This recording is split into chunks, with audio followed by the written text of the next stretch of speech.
মমতা বন্দ্যোপাধ্যায় এই কথাও বলছেন যে ডাক্তারদের সুবিধার কথা ভেবে ওই রুমটা ভাঙা হয়েছে। মানে হঠাৎ করে এই ঘটনার 24 ঘন্টার মধ্যে ডাক্তারদের সুবিধার কথাটা ভাবতে হলো, ক্রাইম সিন সেখানটা ভেঙে দেওয়া হলো। এটা সম্ভব কি? এটা একটু বেশি হয়ে গেল না? ডাক্তারদের সুবিধার কথা তো 24 ঘন্টায় ভাবতে হয়নি। যেটা যেটা ভেবেছে সরকার, ভাবার কারণটা হচ্ছে সরকার নয়, এটা সন্দীপ ঘোষের তরফ থেকে লেটারটা গেছিল। ঘটনাটা ঘটেছে একদম সন্দীপ ঘোষের তরফ থেকে 10 তারিখে লেটারটা গেছিল।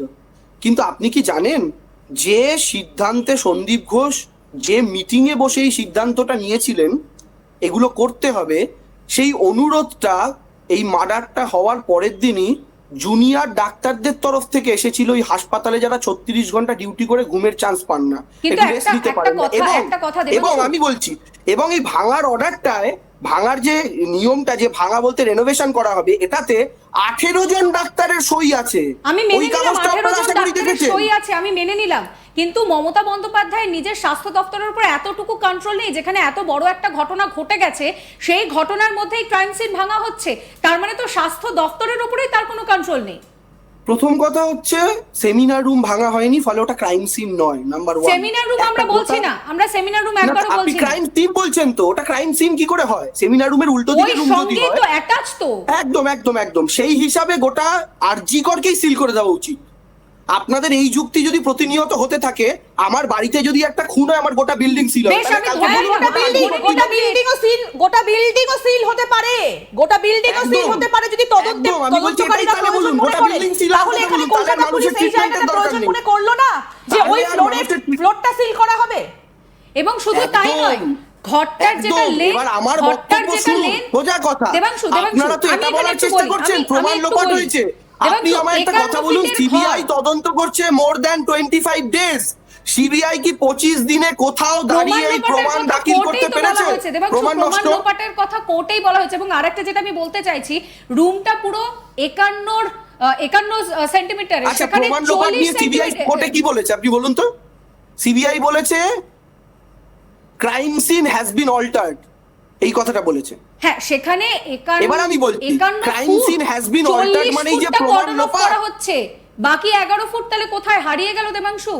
বাকি 11 ফুটে ক্রাইম সিনের কোনো রকম কোনো দাম নেই। এত লোক সেখানে ঢুকেছে সেই সময়, একদম এটা খুব সেটাও তো সরে যাবে সেখান থেকে। এটা খুব যুক্তিগ্রাহ্য কথা যে যেখানে একটাই দরজা, একটাই গেট, স্বাভাবিকভাবে ওই গেট দিয়ে আততায়ীরা ঢুকেছিল, আততায়ী বা আততায়ীরা। ফলে স্বাভাবিকভাবে এক্ষেত্রে গোটা ঘরটাকেই কর্ডন করা উচিত ছিল। 40 ফুট আর 11 ফুটে ভাঙার কোনো যৌক্তিকতা নেই, এটা একদম সঠিক। এবং আমরা এই কথাটা বারংবার বলেছি যে পুলিশের তরফ থেকে 2-1টা ক্ষেত্রে মিস্টেক হয়েছে, এটা আমাদের মুখপাত্র কুণাল ঘোষও বারংবার বলেছে। আমরা এই জায়গাটা থেকে কোথাও আড়াল করছি না, কিন্তু মিস্টেক আর প্রমাণ লোপাট দুটোর মধ্যে আকাশ পাতাল তফাৎ। এখানে একটা প্রশ্ন আমি একটু জানতে চাই দেবাংশু আপনার কাছে, উত্তরটা নেব আপনার কাছে। সেটা হচ্ছে কলকাতা পুলিশের তরফ থেকে সাংবাদিক বৈঠক করে অভিজ্ঞদেরকে বলা হলো ফিঙ্গারপ্রিন্ট এক্সপার্ট। কি করে অভিজ্ঞ সেখানে ঢুকে গেলেন? মুখ্যমন্ত্রী নিজে স্বরাষ্ট্র দপ্তরের মন্ত্রী, পুলিশ মন্ত্রীও তিনি নিজে।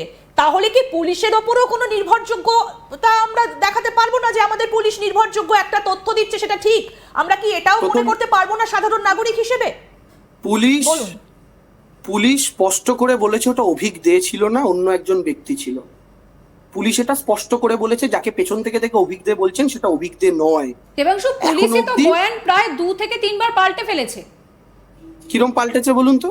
ছবি দেখানো, ভিডিও দেখানো, সেখানে তো বয়ান পাল্টেছে, বয়ান তো বদলেছে। আইএম এর তরফ থেকেও শনাক্ত করা হয়েছে, তাহলে ইন্ডিয়ান মেডিকেল অ্যাসোসিয়েশনও কি তাহলে ভুল তথ্য দিচ্ছে? হ্যাঁ, কারণ ইন্ডিয়ান মেডিকেল অ্যাসোসিয়েশন কি তথ্য দেবে, তাদের তথ্য সরকারি স্বীকৃত তথ্য না। পাল্টা কিছু বলেনি তার আমি বলছি, কিন্তু তারপরে তো পুলিশ আইএম এর বক্তব্যকে খণ্ডন করেনি, আমরা তো আর বক্তব্য পাইনি। তাহলে খণ্ডন করুক পুলিশ যে আইএম এ ভুল বলছে। অভিজ্ঞ দে বলে যাকে চালানো হচ্ছে তাকে পেছন দিয়ে দেখে অভিজ্ঞদের মতো লাগছে বলে টাকটা ম্যাচ করছে বলে এটা বলা হচ্ছে। আপনি নিজেও ছবিটা দেখুন। বেশ, বুঝলাম কলকাতা পুলিশ এটা বলেছে, বুঝলাম, কিন্তু আইএমএ সেটাকে খণ্ডন করেছে, তাকে সাসপেন্ড করা হয়েছে, তার বিরুদ্ধে ব্যবস্থা নেওয়া হয়েছে। কই পুলিশ উল্টে নতুন করে তো আর কিছু বলেনি যে আইএম এর তথ্য ভুল, আমাদেরটা ঠিক হয়েছে তো অন্য অভিযোগের কারণে। তার সাথে তো বিরূপাক্ষ সাসপেন্ড হয়েছে, বিরূপাক্ষ তো ছিল না। বিরূপাক্ষ আর অভিজ্ঞ অন্য অভিযোগে সাসপেন্ড হয়েছে। কিন্তু আমি বলছি পুলিশ তো জোর গলায় দাঁড়িয়ে তারপরে আর বলেনি যে ওটা অভিজ্ঞ নয়, ওটা তো চ্যালেঞ্জ তো করেনি। পুলিশ তো চ্যালেঞ্জ করতে পারতো যদি সত্যি ওখানে ফিঙ্গারপ্রিন্ট এক্সপার্ট হতেন। অভিজ্ঞ না হতো? পুলিশ প্রত্যেকটা দফতর থেকে অভিযোগ আসার পর পুলিশ একবার করে প্রেস মিট করবে, এই এক্সপেকটেশন আপনি রাখবেন না।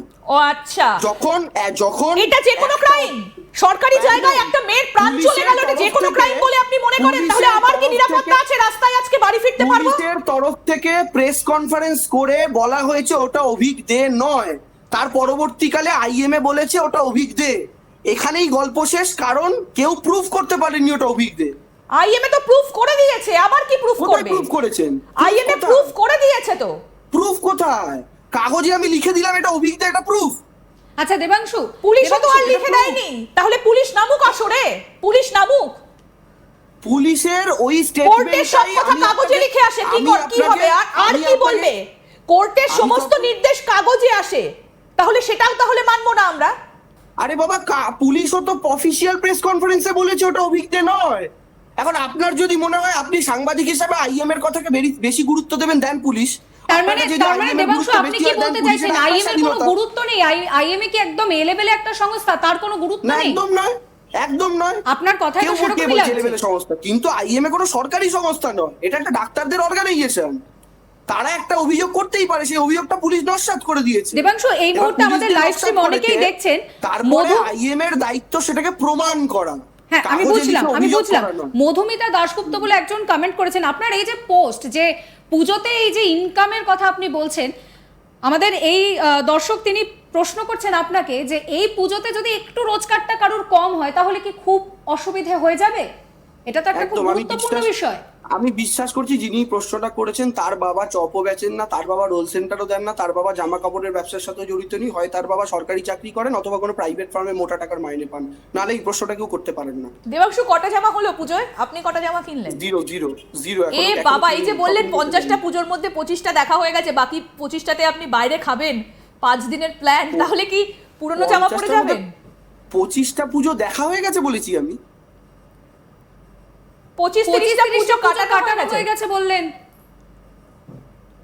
বললাম 25-30টা দুর্গাপুজো আমাদের জীবনে আমরা কাটিয়েছি এখনো পর্যন্ত। হ্যাঁ, আমাদের যে জীবদ্দশা, সেই জীবদ্দশায় আমরা সাকুল্যে 50-60টা পুজো পাবো।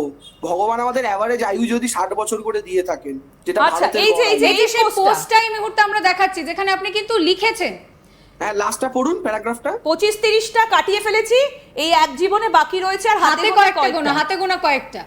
সেক্ষেত্রে আপনি তো লিখছেন, মানে আমাদের জীবনে যদি 60 বছর এভারেজ আয়ু হয়, আমি তো আমার তার মানে 28টা দুর্গাপুজো কাটিয়ে ফেলেছি, আমার 28 বছর বয়স। কিন্তু দেবাংশু, একটা কথা খুব জিজ্ঞেস করতে ইচ্ছে করছে, বলেই ফেলি। এই যে শান্তনু বাবু রাজ্যসভার এমপি, তিনি দলের বিরুদ্ধে কথা বলেছেন বলে